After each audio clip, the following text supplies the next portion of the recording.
Hi everyone! When we're in the cinema or at home watching movies, we usually have to go through the opening with the logo of the film studio first. These logos have a very interesting story behind them, but almost no one has ever thought about how they were made. For example, do you know what mountain the Paramount logo is depicting? How many stars surround it? Why are they there? Or what's with the Walt Disney Castle? Why is the boy fishing on the DreamWorks logo? Are you intrigued already? Then get yourself comfortable while we show you the history of the most famous studio logos. Let's get it on.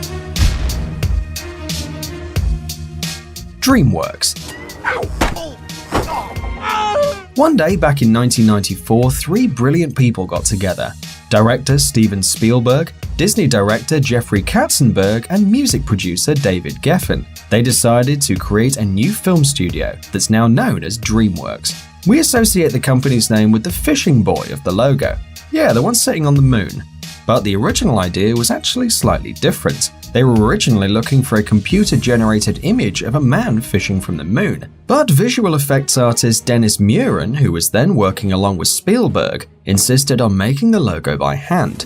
And so they asked illustrator Robert Hunt to draw it. Hunt was called in to execute the final image on which the motion version was based. It took Hunt 3 months to complete the final motion logo with the boy fishing from the moon. Spielberg loved this version and decided to use it for his new company. By the way, the moon boy is William Hunt, the son of the illustrator.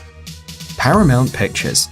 The Paramount Pictures Company was created in 1912 by Adolf Zukor, a film investor, and the Frohman brothers, theater magnates at the time. Originally, the studio went by another name, Famous Players Film Company. The famous Paramount Pictures logo shows a majestic mountain peak covered in snow and surrounded by a ring of stars. It was created by the illustrator William Hodgkinson, who based his work on the Ben Lomond Mountain in Utah, where he spent his childhood. The original logo had 24 stars, one for every movie star that back then had a contract with the studio. However, nowadays there are only 22, and no one knows why. Eventually the logo changed a bit. Now, as a result of technological development, instead of the original mountain picture, we see a computer-generated image.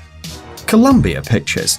This famous logo depicting a woman holding a torch, a symbol of America, was created in 1924 and showed a lady draped in a US flag and holding a torch. There were no clouds in the background and the forehead of the woman was covered with a headdress. It looked very primitive, and the whole picture looked more like a sketch. 6 years later, the logo was improved. The lady became more elegant, she coiffed her hair and lost the headdress, and the flag was now barely seen.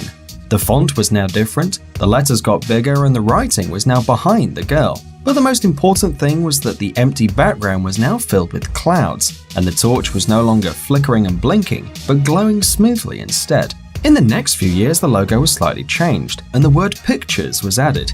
But the now classic look of the logo was created in 1993, after Columbia Pictures was bought by Sony. The logo was repainted digitally by New Orleans artist Michael Diaz. Michael Diaz hired Jenny Joseph as a model for the logo. Diaz decided that the flame shouldn't be so bright, and that the logo should mainly focus on the girl. Therefore, she was redrawn more elegant and tender than ever before. Finally, in 1996, the animation was changed. First, you could see the torch and then the rest of the picture. Also, during the opening, you can hear a tune written by Jonathan Elias. Metro-Goldwyn-Mayer. In 1924, American lyricist Howard Dietz created a logo for the Goldwyn Pictures depicting Leo the lion roaring. That's how the lion story started. Over the years, at least 7 lions interpreted Leo. The first lion was Slats, but the logo was noiseless, so Slats was there only for decoration. The next one, Jackie, was the first one to roar, although back then the films were silent.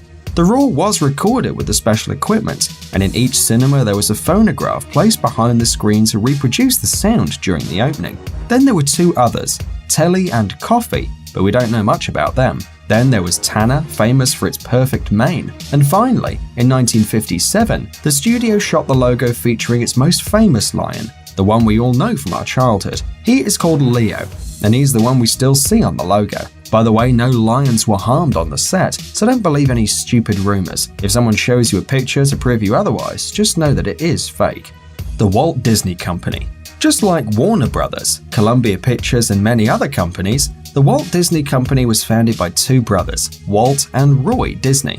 This was back in 1932. It was first a small motion picture studio, but it grew little by little and eventually became one of the biggest Hollywood studios ever. Nowadays, it has 11 theme parks, 2 water parks, and a couple of broadcast networks. The Disney logo is worldwide famous, but not many know what the castle depicts. The castle is actually called Neuschwanstein or New Swanstone Castle, and it is a 19th century Romanesque revival palace in southwest Bavaria in Germany. It was the prototype for the logo. Besides, it was the prototype for the Sleeping Beauty themed castle in the Disneyland park in Paris. But the logo looked like this until 2006.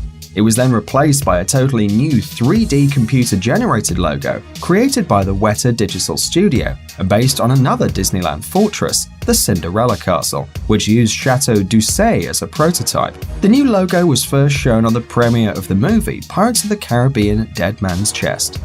Thanks for watching. Please like and share the video in social networks, and we'll be right back to you as fast as we can.